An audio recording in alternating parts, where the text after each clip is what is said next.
777, turn right, heading 185, reduce speed 180 knots. 185 on the heading, 180 on the speed Gulf Air 007. Speedbird 124, reduce speed 160 knots to 40 ME. Reduce 160 to 4, speed 124.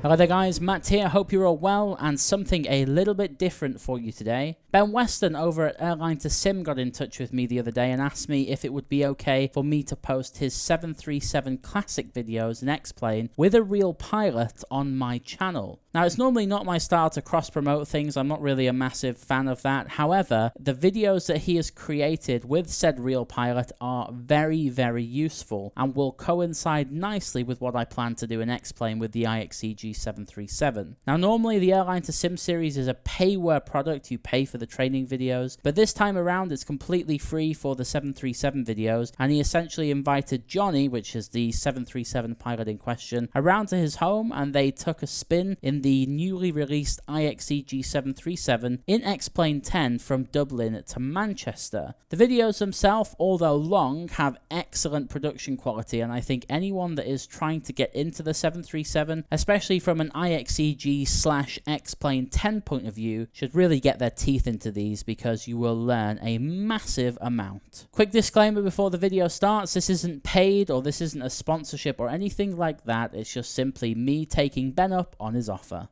Okay, without further ado, enjoy the series.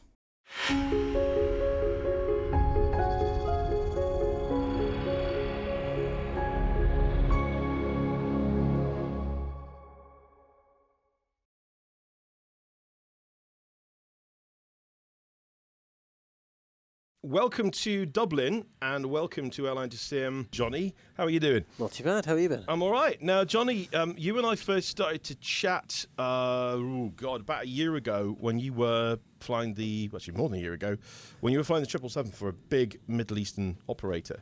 And you came back to the UK and you started flying this beastie. So you've been helping us out with the 777 course. You've been a consultant, I think, is the Sort of. Yeah, tried to be. Yeah. Now, the only thing I can imagine is it's a bit like going from an iPhone to a kind of Nokia brick phone. Yeah, sort of. Yeah, you could say that. Is that quite accurate? I enjoy flying the 737. As a pilot's aircraft, I think I enjoy hand flying it more than the 777, I think, especially because you're doing short hops as well. So if you're doing a long-haul flights, after a 16-hour flight, the last thing you want to do really is hand flight down from 10,000 feet into some US destination. So, no, I'm enjoying it. I'm really enjoying flying the 737 again. Do you miss the triple? I don't miss how far it goes and how big its fuel tanks are. So that's one thing I don't miss about it. So is it really more a kind of lifestyle thing? Yes, definitely. This aeroplane, I mean, what's the kind of max range of one of these things? You're looking at with a 300 full load. I mean, I've done pretty full loads down to Las Palmas from sort of the north of England. Okay. So yeah, it can go quite far. That's where they updated, obviously, the winglet ones. They can go a little bit further and lift a bit more. They're a bit more efficient. You're looking at, if you want to go to Turkey in one of these, you're probably going to have to stop blocking off seats and stuff. So, yeah, you're looking at probably 4.5 hours max, depending on the winds. Yeah, and that's probably one of the shorter legs that you would ever do on a 777. Yes, definitely, yeah. Okay, so for you, it's more that this aeroplane doesn't take you away from your wife and your kids. Definitely, yeah. It's more of a lifestyle thing. A lot more daytime flying, none of the long deep night stuff, the red eye flying. But no, I'm really enjoying being back. And the kind of airports you're going to fly this aeroplane to, I'm guessing potentially a bit more, maybe primitive in terms of aids and stuff like that. Yeah, you could say that. I mean, on the trip we did fly to a couple of the airports which are similar, but yeah, you're right. I mean, a lot of the southern Spain destinations sometimes don't have that many nav aids, and sometimes the only approach available might be a visual approach. Take Murcia for example, is it's a military/civilian airport.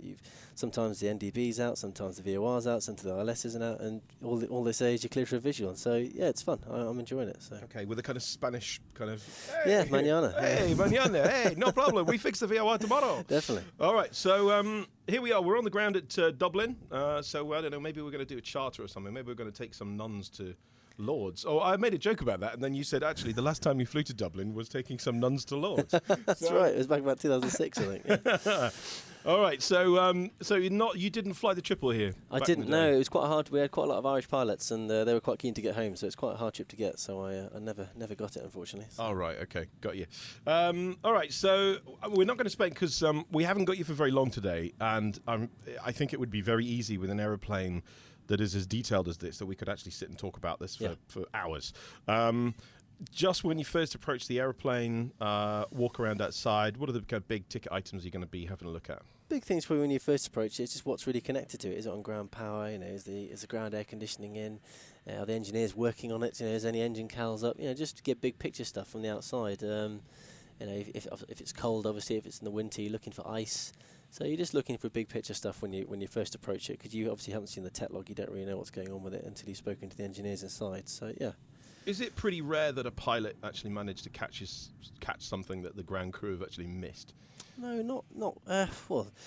Yeah, to be fair, the aviation were quite safe, and luckily it doesn't happen very often. But no, I'd say it's not uncommon for pilots to notice things. I mean, the engineers are obviously looking at a lot of aircraft per day, and obviously if they're late on the shift, they're very busy people as well. So they tend to. We're all human. We do make mistakes. So no, I've had it a couple of times. You know, where the captain or myself's been outside and we've noticed something where the engineers haven't noticed. A lot of times, you know, you tell them and they say, "Don't worry about it. It's absolutely fine. We know about that," and it's been sorted. But no, it does happen. So it's good to refer it up. No, that's why we do it. That's why we all do walkarounds. So. Absolutely. Okay. All right. So let's not fall in a big hole on the walkaround. I mean, I guess these are relatively old aeroplanes as aeroplanes go, certainly compared to the ages of the 777s that you flew in the Middle East.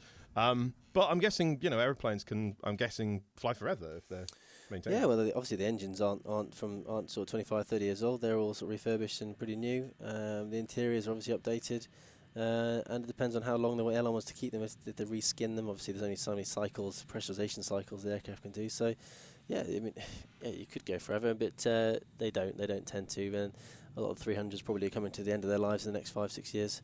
So, so we'll probably see less and less of them flying around the UK and Europe. Enjoy it while you can. Exactly. Yeah. All right. Okay.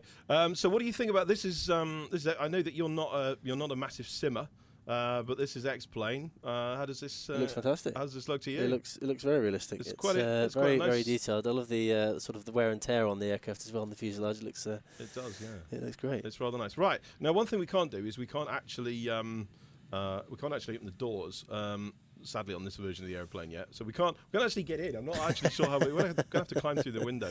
Now, I'm actually a little bit of a rookie when it comes to X-Plane. Yep. So if it all goes horribly wrong, then I'm not going to be able to help you, I'm afraid. Yeah, no. I was going to say no. I don't think you can. But what I'm going to do is I'm going to get the.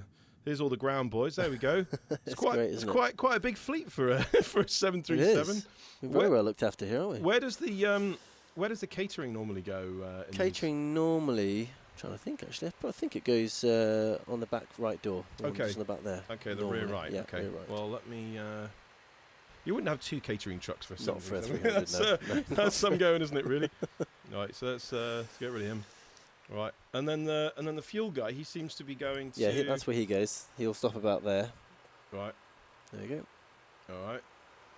And then is the refueling point under the wing? Is yes, it that exactly. red kind of square we can see? It is. That's exactly right. So that pops down, and he'll plug in.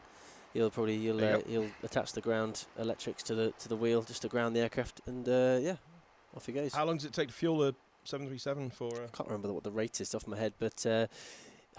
Depending on how far you're going, if you're looking at probably 10 tons of fuel, which is you probably if it's got arrived with 3, let's say, and you're putting 7 tons on, not long, probably 10 to 15 minutes max. Right. Okay. If that. Probably. All right. So it's not like a 777 where it could. No, take, of course you're not putting hundreds of tons on, so it doesn't take hours. that long. Yeah.